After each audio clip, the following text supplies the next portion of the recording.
the perfume world is still a pretty opaque one. You still have to work with perfumers. There's not a lot of them out there that are high quality. And we wanted to find a perfumer in France because that's really the birthplace of great perfume. It wasn't easy for us to find the right partner off the bat. That's the part where we struggled. If you want to create a perfume that's going to smell pretty close to something that you like, you can get there relatively easily. You can get like 60-70% there pretty easily. It's that last 30% that we feel make all the difference. And also, if you want the great ingredients and the great quality, you need to find a partner that you trust. Welcome to the Startup CPG Podcast. Today is our first episode in the fragrance space. And as you'll probably be able to tell, I don't really know a lot about it, but I've been tracking the story of my friend Sergio Tache, who went from hand-filling bottles in a Brooklyn basement in 2019 to today absolutely dominating retail shelves. They've hit $150 million in sales, including holding the #1 perfume brand spot at Walmart and #3 at Target. And they recently conducted a successful sale of the business. I am so excited for you to hear this story about how they identified a huge market gap, which was high-quality fragrances at affordable pricing, and then just executed so well. There's so much in here that will make even our food and beverage founder audience think a little bit differently and imagine all sorts of possibilities. And it's just a really great listen. All right, here we go.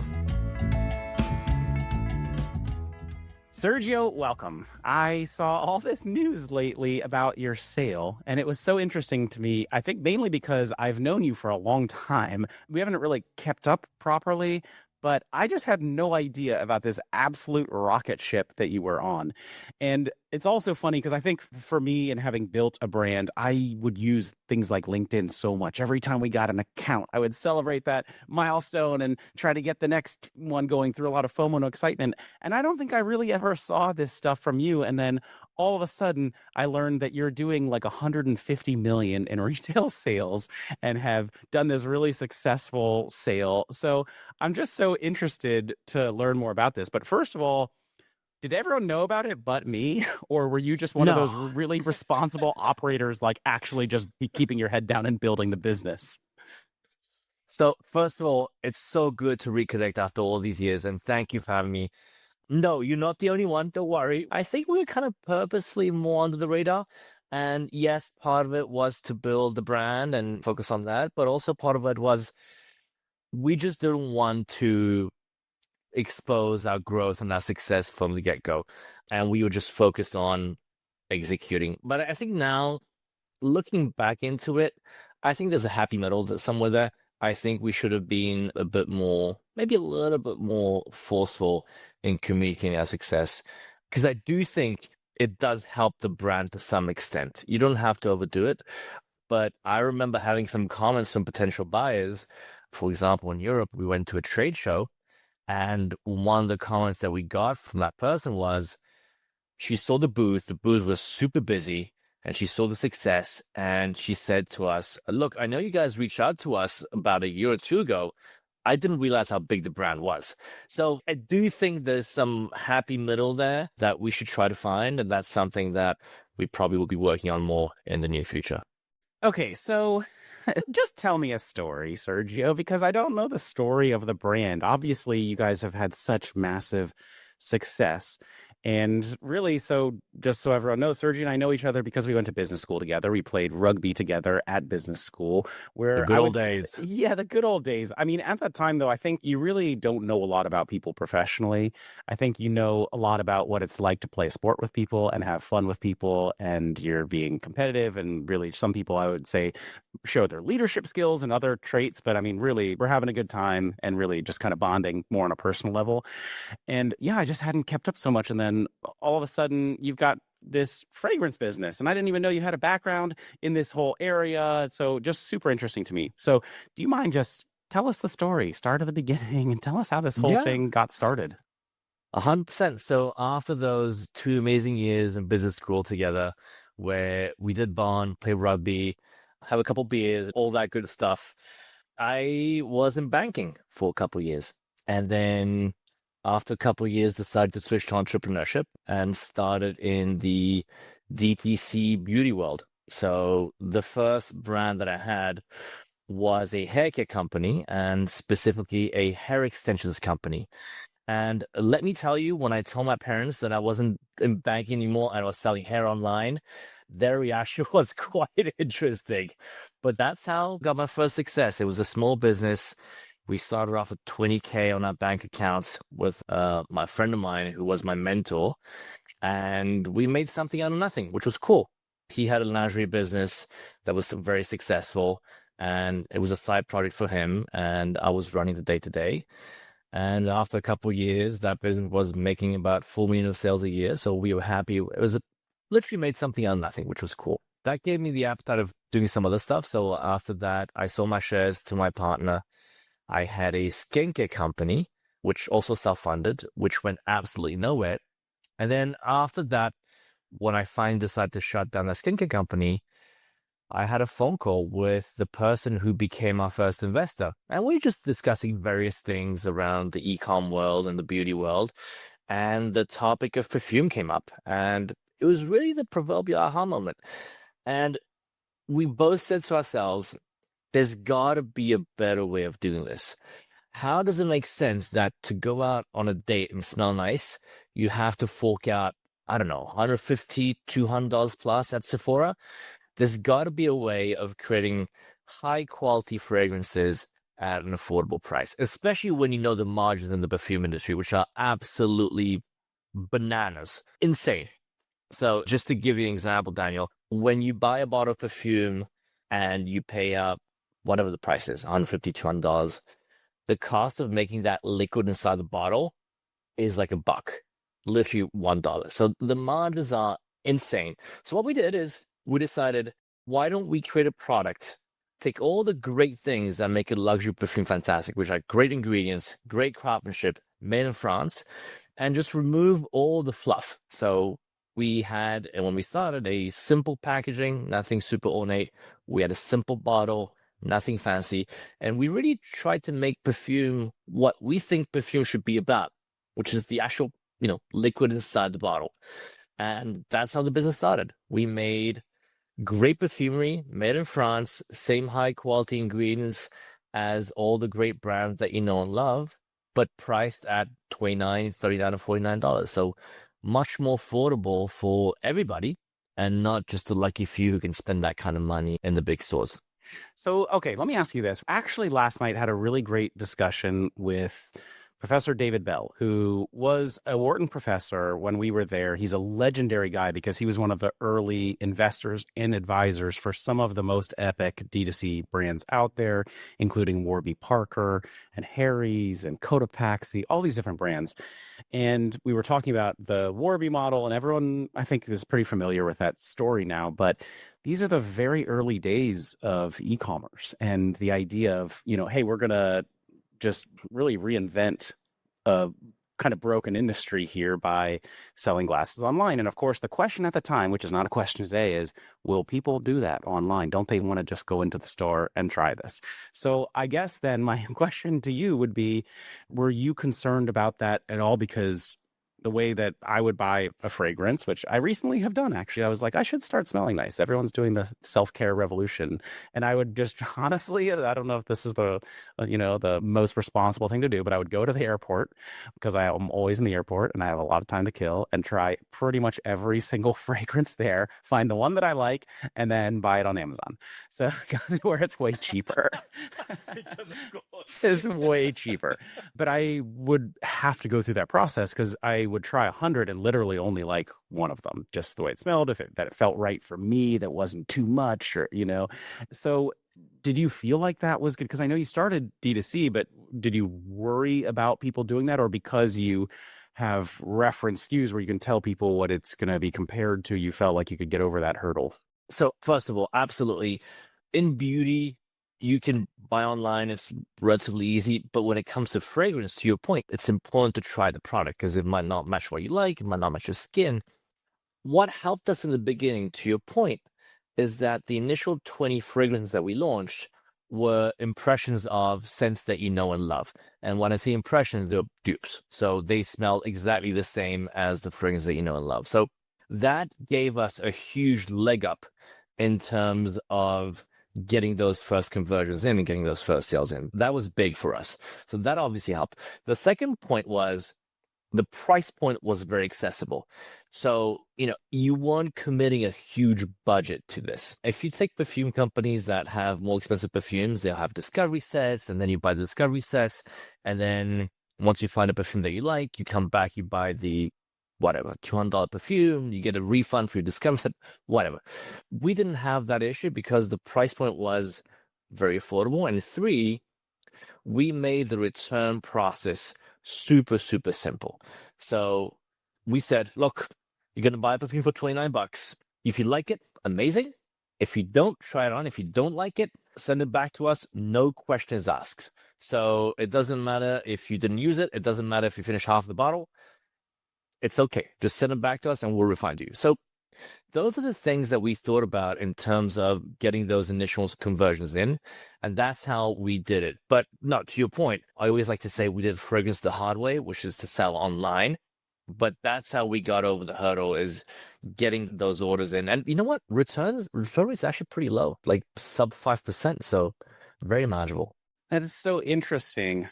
And a lot of the questions I'm going to ask you are going to expose that I don't know a lot about the fragrance industry. And by the way, I think that makes it for more interesting conversation because you get to ask questions that I don't necessarily get, and I find them fascinating. All right, cool. Well, thank you, because a lot of our listeners will be in the same boat as me. So can you just tell me a little bit about how does the product development process work? Like, is it pretty easy to dial up, what we would call a co-man and just feel like, hey, or a formulator, like I just want 20 copies of this stuff that's out there, get as close as possible. And I mean, because I've been through product development process, I know you can send them reference stuff, and if they're pretty good, they're going to have the right tools to emulate something pretty well.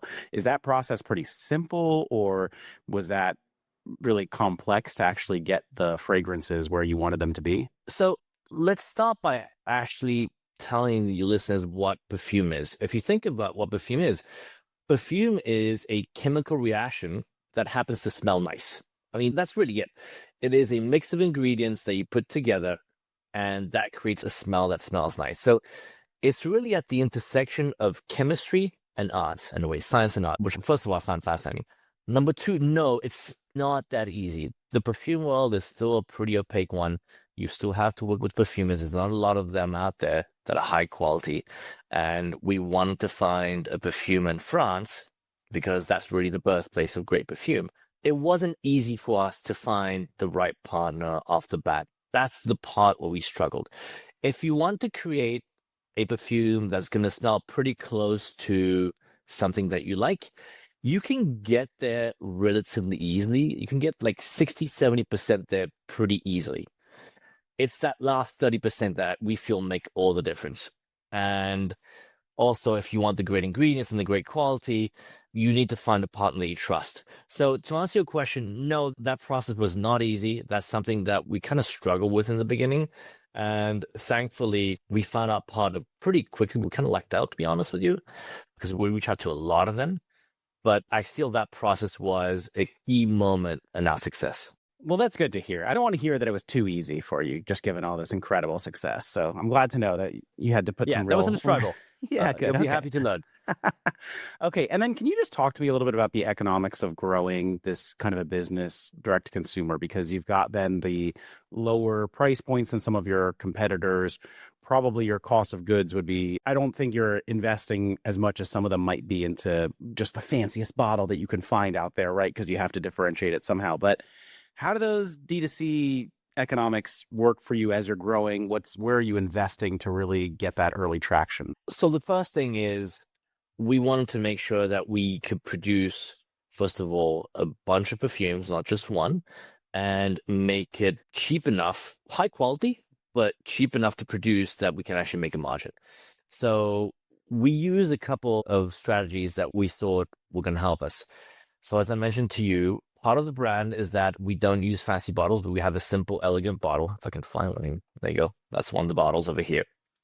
And what we did, both from a branding perspective, but also from a cost perspective, is that we use the same bottles, the same pumps, the same caps for all our SKUs. So that way you can order in bulk. You don't have to worry about managing a huge amount of bottles and raw materials, which can be tricky. So that's both the brand, because the look and feel we felt was good, but it also served us economically. And then when you start growing a business like that, I always go back to basics. I think if you have a good product, basics work. So this will sound very familiar to you. Razor focus on price margins, contribution margins, making sure that you make a buck. And, you were mentioning the Warby Parker example, where it was the heyday of DTC, and we're going to cut the middleman, and that's how we're going to make money. We're going to propose products that are less expensive. Well, you know what? Somebody told me this recently. I find it fascinating. It's like, he goes, CAC is the new rent. And I find that fascinating because at the end of the day, you're still paying somebody. It's just that you're not paying a landlord, but you're paying Mark Zuckerberg and Sergey Brin. So at the end of the day, super focused on margin and making sure that you sell orders profitably. That was really, really key for us, beyond obviously the quality of the product. But that's how we launched. And our first ads were extremely direct response. I always feel like when you launch a business, your number one priority beyond the brand, beyond anything, is make sure that somebody is going to take out their credit card and pay for your product. So do whatever it takes to get to that in getting your first clients in. So our first ads on Meta were extremely direct response. So we did a bunch of comparison ads. So very brick to forehead stuff. But that's how we started. And that's how we got our initial traction. And then after that, the interesting thing that we discovered, and I wonder how that applies to the universe that you evolve in, is that people wanted to discover fragrances. And what I mean by that is the concept of signature scent, that you have one perfume that's your perfume that you use all the time, is kind of gone. People want to discover new fragrances, explore and use certain fragrances in function of their mood, where they're going, are they going to work, are they going on dates?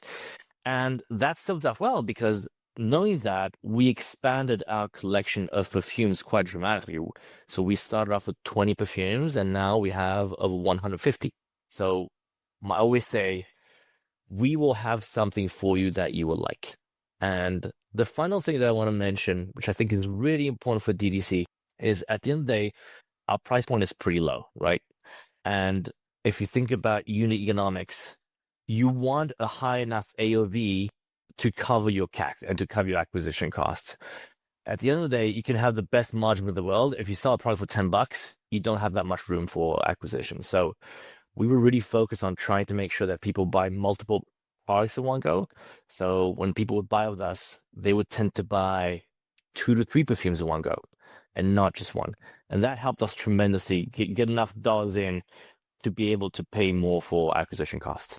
Okay, so it's very interesting, especially when you're going to have that many SKUs. What a great plan to just have a pretty simple bottle that almost looks like a nail polish bottle, like very simple, and then you have a label on it. So obviously you can hold a lot more of the bottles in inventory without worrying about exactly the fluctuations across the different SKUs.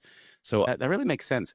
How are people shopping, by the way? Are they responding to the ads because you hit exactly the kind of perfume that they're using and you're saying this is inspired by that perfume and it's a lot cheaper and it's going to be really similar and that's why they buy? Or are they just really familiar with all the different perfumes out there and so they're open to getting a couple different ones from you? Both. I'd say both. What typically happens is that they will be, at least in the beginning, when our only line of perfumes were the impressions, and we can talk about the originals now and afterwards. So those are our own creations. But in the very beginning, that was it. They were intrigued by the price point, and then they would click. That would stop, the thumb would stop the scroll, but they were convinced by the perception of quality and the easiness of returns. And the key factor was, yes, you would get them in through either price or because they saw a perfume they liked. But then they realized, holy shit, I've always wanted to try Baccarat Rouge. Turns out I don't have $350 to pay at Sephora. So, Dossier's version is $49. Let me try that one. So that's how the process worked. You would be intrigued by the price point and maybe you see a perfume that you liked, but then you realize that there's a bunch of things that you always wanted to try and just couldn't do it. And through our process, the price point and the easiness of returns, that's how you got into it. And were you finding a big boost from people then getting it and then telling their friends? Because that feels like the kind of thing people would share. Like, do you know about this really cool deal? You can get that perfume. Like, oh, you smell nice. Do you know that there's a place you can get the Yeah. perfumes actually much cheaper? 100%. We do a post-purchase survey, and about 30% we ask the question, where do you hear about us? And 30% response is from a friend, from the family. So it's just like you said, it's one of those, I just made this huge unlock. I discovered this amazing company. You'll never believe what I've paid for this nice smelling perfume. So you're 100% right. That is very interesting. And then if I could just ask you a question about the impressions or the kind of dupes, can you just do that? It would be very scary to me to do that. Be like, are they going to get mad? Are they going to do something to me? Like, what's going to happen? What can you do? Okay. Legally, 100%. There's no trademark on perfume. Also, in the US, you can communicate to the consumer around that. So you can say to consumer, you know what? This is the general direction of what's going to smell like. So you can say stuff like inspired by, or maybe a version of, pick your vocabulary. You can say these things. What you cannot say, because it's not true, I cannot say I'm selling Chanel No. 5 for $29. That's not true. I don't have the formula. I can tell you that that perfume is going to be very similar to Chanel No. 5, but I cannot say that. So to answer your question, absolutely legal. And, that's also part of one of the reasons why in the very beginning, we didn't want to make too big of a splash, because we were concerned about the market reaction. Turns out nobody cares. And by the way, this industry has been around forever. We're not the first ones to have seen this loophole in the trademark industry. But I think the reason for our success is that we're one of the first brands to have created an actually high quality product out of it. Typically, the companies before us were very focused on price and not high quality. We really focused on quality first, even if we have to sell at a slightly higher price point than other previous dupe companies. Yeah, I mean, it makes like private label has existed for so long, right? And obviously has had lots of success. And there are some extremely strong brands in private label, obviously Kirkland and Whole Foods 365, a lot of stuff that's out there. And it just seems like you would have such an extreme advantage because of the massive price difference, not just on a percentage basis, which maybe you would see in some of the other private label categories, but just on a dollar perspective. So just the absolute, 100%. like you can save $100 if you're just okay with the bottle not looking exactly the same, right? That is exactly it. I mean, there is some sacrifice there where, I mean, like it is cool to have a cool looking bottle. I don't know if I would buy a men's cologne where I thought the bottle didn't look cool, because it's going to live on your counter in some instances, or on your dresser or wherever. But you seem to have done that very well, where it's a simple, elegant design. And I think the other thing that is just so appealing about this is, for me, it is a feat to finish a bottle of cologne. Maybe I don't wear it as much, but it's almost like chapstick. Like if you would make it to the end of your chapstick, you should win a prize, because it's so likely you're going to lose it before then or something, right? But especially with cologne, I don't know if it's the same for women, but I could just only speak to myself. Like, yeah, I'm probably going to, I don't know, change my habit or forget about it, or I don't know, get bored or switch to something else before I make it to the end of the bottle. So like, I feel like the extreme price savings that you're giving people is really important in that context, where they may also have had a history of like, oh, I didn't finish that last one also, so this is an extra good deal because I really don't want to pay an extra $100 for something that I may not finish, or it may take me years to finish, right? Let me ask you this though. When you had your bottle of perfume, which cost you, I'm guessing, a pretty penny, because you're a man of taste and you probably buy some nice stuff, did you ever think that when you were about to wear it, do you ever think, is this moment or occasion special enough for me to wear my special fragrance? Did you ever think about that? Well, I'm a special boy, so everything moment is special. No, if you want to know my fragrance history, I actually would love to tell it, which is the first time I ever learned about cologne. I think I must have been 13 or something, and my older sister's date came to pick her up. and he did a very cool thing, which he hit a car, which was a big deal. I was First of all, just a kid huge. then. Yeah. And he came to pick her up, and then for some reason he invited me to come sit in the car. He's like, "What's up, dude? Yeah, come hang out." And I get in the car, and he pulls out a bottle of cologne. I'm like, "This dude's awesome. This is amazing." And I'm like, "What's the secret, bro?" And he pulls out this black bottle of cologne. He's like, "Got to start with this, dude." And it was Drakkar Noir. Oh, the old school stuff. Yes. I think he had probably just come from CVS where he bought it. But anyways, in my 13-year-old eyes, this was the coolest thing that ever happened. And not a day went by before I went and bought some Drakkar to obviously get on his level. Couldn't get the car, That's so at least I can hysterical. get that Drakkar. And then, I think from there probably just made my way, through high school into some mid-range ones, nothing expensive, obviously, but maybe some Calvin Klein, like Obsession. Or I remember Hugo Boss I liked, that was just, not too expensive, but seemed to smell pretty nice. And then, I just occasionally would get into it, but then kind of forget to wear it all the time. But just seeing a lot of the data coming out about self-care and I live in the West Village, and half the stores on Bleecker Street here are perfume companies. Oh yeah. And so I just was like, maybe it's time for me to try to smell nice. I don't know. I think also I was always taught this way of putting it on, which like you spray it and then you walk through it. But then I don't even think anyone could ever smell it. And so no one in my life had ever been like, "You smell good." I'm like, what is the point of this? Like, I'm trying to smell good, or at least be, that's validating if someone tells me that I smell good. So I think it was those things, and then realizing like, wait, maybe actually it's okay to wear more now. And then, I just had decided in my mind I was going to buy one. And then I went and did that exercise. I ended up getting, in case you're curious, a Bulgari wood essence. Oh, okay. You went straight for some very fancy stuff. I don't know. I mean, That's a great perfume. Is okay. Good. Thank you. So I like it. Okay. Thank you. I feel like coming from you, that is a good compliment to get.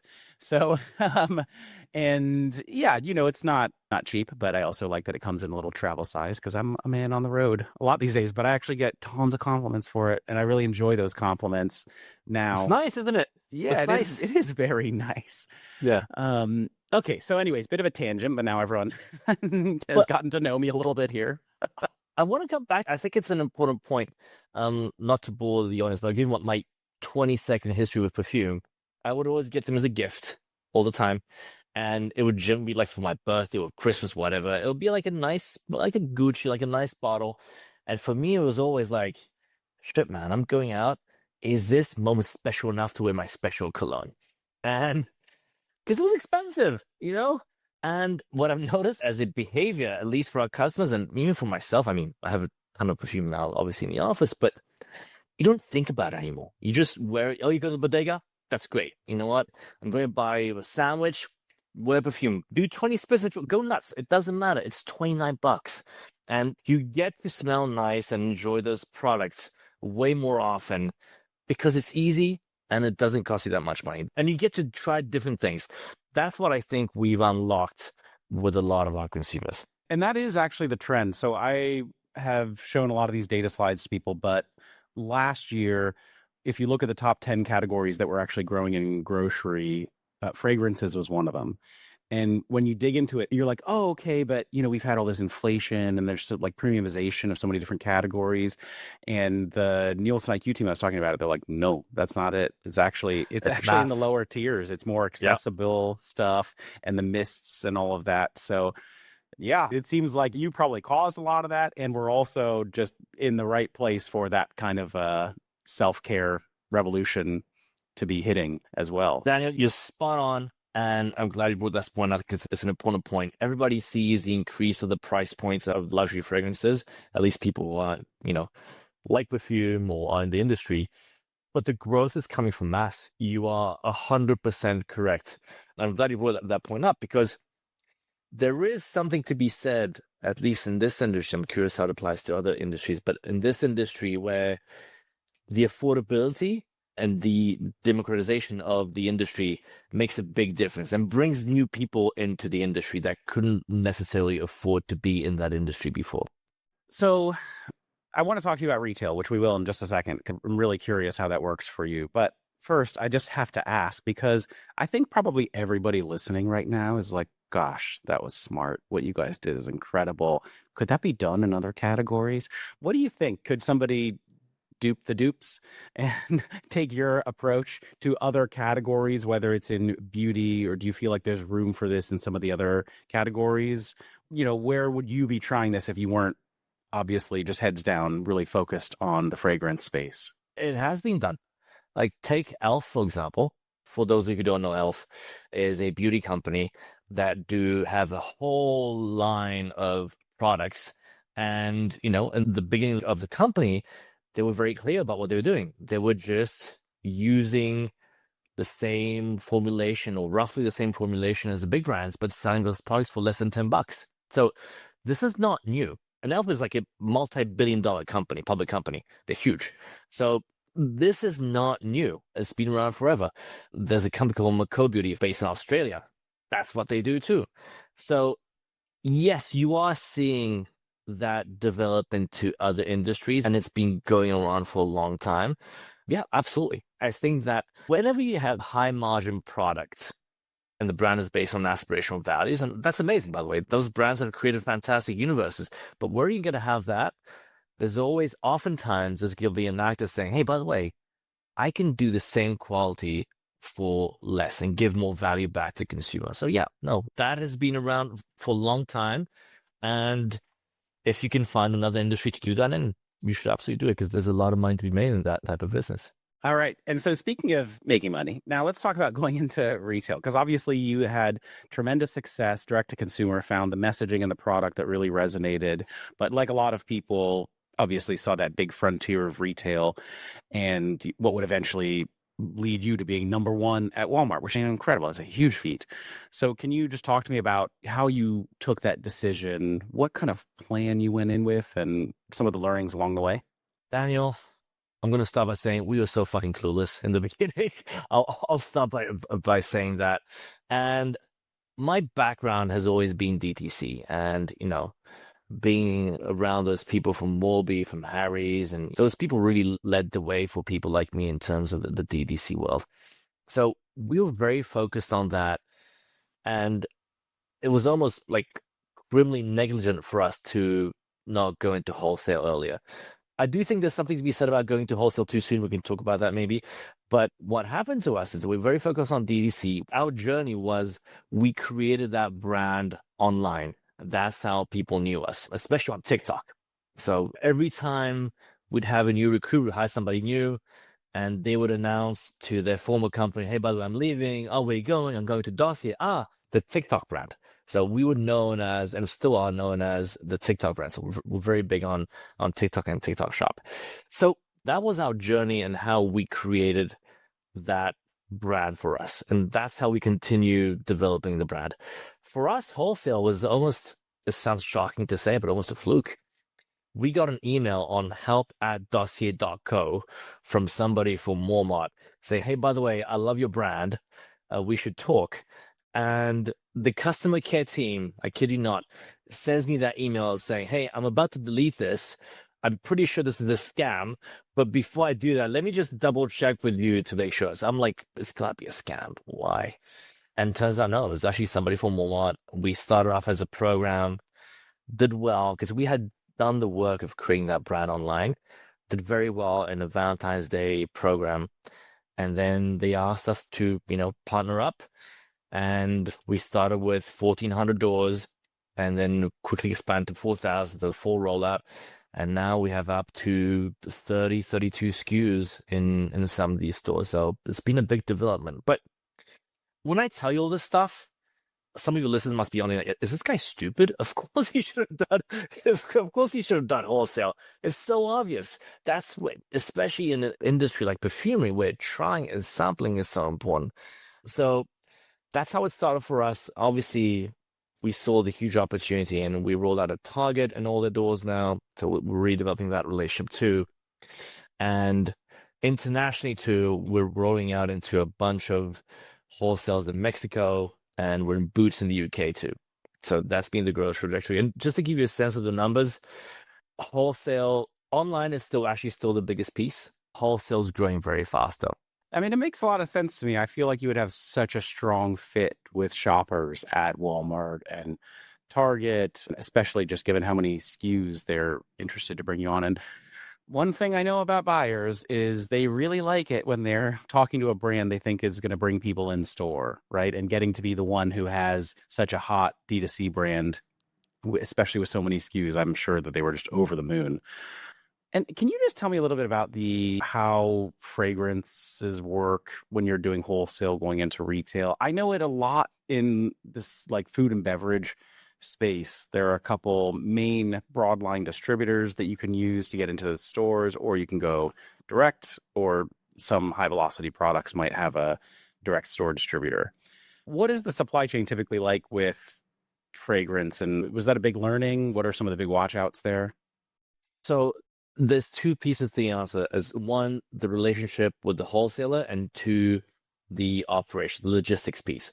Let me go in that order. So number one, working with Walmart and working with Target, they tell us right off the bat, well, especially Walmart, they tell us, we're not going to work with you if you don't have a broker.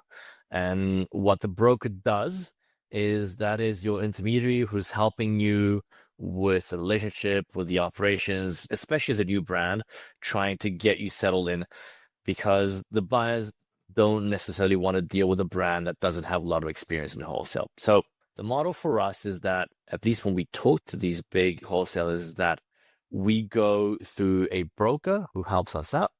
And that's how the discussions happen. And that's how we develop the business in partnership with the broker.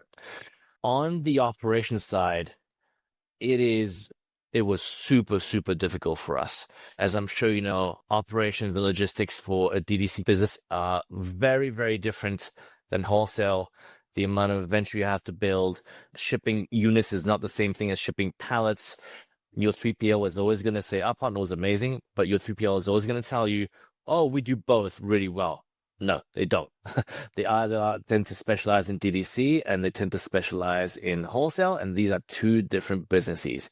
And the way we had to think about inventory planning and demand planning, radically, radically different. So I tell anybody, my journey was DTC to wholesale. I'll tell anybody, be careful what you wish for and know what you're getting yourself into. Because all of a sudden, just to give you an example, I think the job of any founder and CEO is to make sure there's enough cash on the bank account. When you have a transaction online, you get paid immediately, or 2 days later, fine. When you sell at Walmart or Target, all of a sudden, you got to build a shit ton of inventory 30, 60 days before. They pay you 30, 60, 75 days after. All of a sudden, like, shit, I've got to cover like 4 or 5 months of working capital out of my own pocket. That's not easy. So tons of lessons learned in terms of cash management and working capital management, which I have a finance background, so I'm at least somewhat familiar with these things. And cash is very, very important to me. But if you're not, and if you're not familiar with these things, it can really trap you. You can have a very successful business and be broke and be very cash poor. So a ton of lessons learned. And I always tell to my fellow DTC founders is, if you need any help to think about wholesale, I've made every single mistake that you could possibly make. And thankfully we survived. I could talk to you about packaging, how that transition from DTC to wholesale, we had to completely rethink the packaging. That was super challenging. So yeah, I mean, it's just a different beast altogether. I am curious about that. What did you have to change on the packaging? Basically, our packaging initially was a very simple brown box, very elegant and cotton. It looked nice, but it didn't have the product name on it because we're selling online. So why would we do that? We had the same box for every single one of our perfumes because it made more sense economically to do it that way. And we felt the brand lived in a nice way. So it was a simple, elegant box. Oh, guess what? When you put a box without the name of the product on shelves, it's kind of hard. So, I remember we had that program with Walmart for Valentine's Day, and in April they tell us, hey, by the way, we want you in line in August. Like, okay, that's great. So we had to put together a label and relabel a bunch of our boxes super quickly. We had to design something in a matter of days and weeks. It didn't look great. It really didn't. But, it worked. And You know how people talk about accumulating technical debt when your code is not up to snuff? I felt we accumulated design debt because we used that same label for a long time. And we finally decided, okay, it's about time we actually change this packaging look. My goodness, again, to anybody who's been in the wholesale game forever, again, they'll be asking, is this guy dumb? Like, of course. But changing that packaging was insanely challenging and difficult. So, if anything, again, going back to advising anybody starting in DTC and going to wholesale, think very, very, very hard about your packaging because us DTC people, we think about it, but it's not the main priority, I guess, and it's a huge mistake. That is a great lesson. I wonder if there's anything else that would be a good lesson for earlier stage founders, regardless of what kind of a product they're working on. Like, it could be either a lesson you learn the hard way, or it could just be something that you think you really did right. Like, yeah, that was one of the smartest decisions or investments we made to really scale the brand or just, position it the right way for growth. Any like key moment that you look back on like that would be insightful for people? Yeah, I mean, again, I go back to basics. Number one, especially in the beginning, raise a focus on margins. At the end of the day, the formula is pretty simple. The economics, the profit you make on selling a unit or an order needs to cover your fixed costs. It's pretty straightforward in terms of how business runs. So be super focused on economics and be super focused on cash. Nothing of this is revolutionary. And it all sounds like, oh yeah, of course. And then you forget about it until the day where, like us, we had $33 on the bank account, literally $33. And you had to make payroll within 4 days. Like, those are tough moments, especially when you're in a business that's super cyclical like ours, where we make a ton of our sales and profit in 6 to 7 weeks. Like from November 1st to December 15, that's really our Super Bowl. That's when a lot of our sales are made. Now, but especially online, now a bit less. With wholesale, it's a bit different. It evens itself out a little bit more, but still, again, going back to basics, make sure you are strong in cash planning. Again, I have a finance background and I got trapped by this. So I go back to that. Make sure you have enough cash, because otherwise you're just dependent on somebody's goodwill to fund your company, and that might or might not happen. What did you do? I've never been in that situation yet, but my instinct would be like, okay, we'll sell a bunch of gift cards and we'll discount them or something, or try to get a bunch of pre-sale, or how do you even handle a situation like that? We have to go back to our suppliers, say, hey, look, thank you for trusting us, but right now we're broke. And the business is obviously growing. You've seen the story, because we went from 0.5 million to 4.5 million to 25 million to 45 million. So the growth story was there. They could see it. It's just that we hit this cash crunch. So it was a bunch of uncomfortable conversations with our partners. And by the way, when you have those conversations with your suppliers, is when you really understand who's there to support you and who's like not so supportive. Thankfully, our partners and the suppliers we're working with are very supportive. I'll give you one example. Our perfumer, we had to have a conversation with them saying, hey, look, I know we're late, but this is why. November 1st is around the corner. We're going to make all this cash back. Don't worry, we got you. And the first thing they told me was, completely understand, you have enough inventory. Do you need more stuff? And we'll give you more stuff just to make sure that you have a great Black Friday season and Q4 season. But that's a great partner right there. The first reflex is, you have enough stuff. How can we help you? So yeah, it's a bunch of uncomfortable conversations. And then one focus is making sure you can make payroll. That was really what we're trying to achieve. That's a great story. Thank you. So as we kind of wrap up here, I'm just curious, what is up next for Dossier? What's on the horizon? What are you focused on rest of this year? What are your big goals? What should we be looking out for? The one thing we didn't talk about is our originals and, the collections that we're launching, which we feel super excited about. The business started with our impressions. We talked a lot about that. About 2.5 years ago, we started developing our own products, our own creations, and that business has been growing quite a lot. I'm very proud of that. So you might know him. We did a perfume with Machine Gun Kelly, so we developed his perfume. That's been a great success. We're about to launch a vanilla collection with a pretty big celebrity now in the summer. She's on a really successful TV show, so I'm sure when the name will come out, you'll remember this conversation. We're very excited about that. But that's really the story we're trying to develop, is we're trying to grow this originals business from 0 to hopefully over 60 million in 2027. That's really the objective. And if we achieve this, and I hope we will, and I'm confident we will, if you were to take that business as an individual perfume company, and forget Dossier, this will just be whatever brand, it will be an insane success. So that's something that we are really focused on. Otherwise, international expansion has been going well, but we're very focused on that. We're quite large in Mexico, and now we're really entering the wholesale world in Mexico. And, focus on the UK with boots. But if you're in the West Village, you should go to Elizabeth Street in between Prince and Houston, where we opened our first boutique. We have 2 boutiques open, one on Elizabeth and one in Queens Plaza. So go check them out. They're actually really, really nice. I absolutely will. That's so great. I will check that out. I will try everything and then actually purchase it right there in the store instead of going on Amazon where it won't be. So that sounds great. One more point, which I think is, you talk about the purchase experience and you mentioned how you bought perfume. That is extremely common. We saw a video, and that summarizes the Dossier experience and being where people shop. They said, I discovered the brand on Instagram. I went to sample and try it in Target. I bought something in Target, but then I bought 3 more on TikTok Shop. I mean, that's the experience right there, where you got to be where customers are, man. That's important.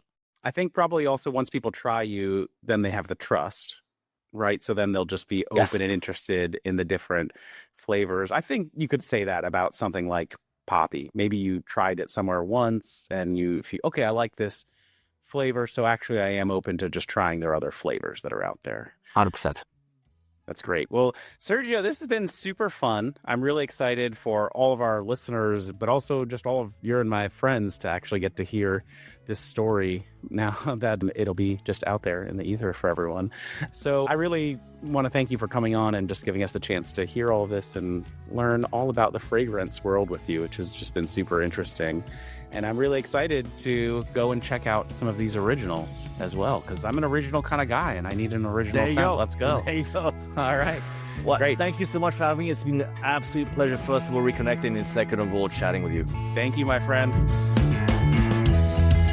Well, my friends, we've now arrived together at the end of another episode of the Startup CPG Podcast, the top globally ranked podcast in CPG. As you may know, we're not just a podcast, we're a community of brands and experts, and you should join. You can sign up at startupcpg.com. You'll then get an invite to our online Slack community. You're going to hear about amazing events near you, all of our special opportunities to get you in front of buyers, investors, brands, and more. It's a free community, so what are you waiting for? I will see you there or on our next episode. Bye-bye!